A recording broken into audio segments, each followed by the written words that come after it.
Hello everyone, আসসালামু আলাইকুম। Welcome to Nasima's kitchen. আজকে আপনাদের সাথে শেয়ার করছি চিকেন বলের রেসিপি।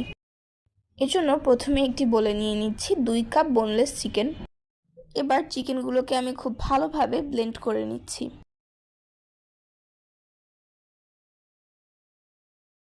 এরপর ব্লেন্ড করা চিকেনটাকে আমি একটি বলে নিয়ে নিচ্ছি। এরপর এতে অ্যাড করছি 1 কাপ ম্যাশড পটেটো, 1 টিস্পুন গরম মশলার গুঁড়ো, স্বাদমতো লবণ, হাফ টিস্পুন ধনিয়ার গুঁড়ো এবং 1/4 কাপ পেঁয়াজ বেরেস্তা। এরপর অ্যাড করছি স্বাদমতো কাঁচামরিচ কুচি এবং হাফ কাপ ধনেপাতা কুচি। এরপর অ্যাড করছি 2 table spoon bread crumbs, half teaspoon জিরার গুঁড়ো এবং 2 টেবিল স্পুন কর্নফ্লাওয়ার। এবার সব কিছুকে খুব ভালোভাবে মিশিয়ে নিচ্ছি।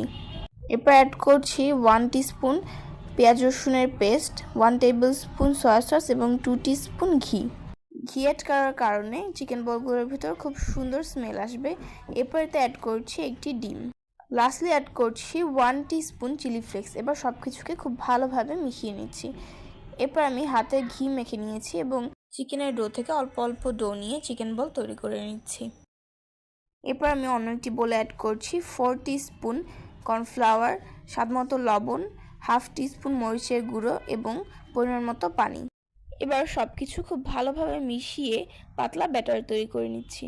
এবার সেই চিকেন বলগুলোকে কর্নফ্লাওয়ারের ব্যাটারে চুবিয়ে ব্রেড ক্রাম্বসে কোট করে নিচ্ছি।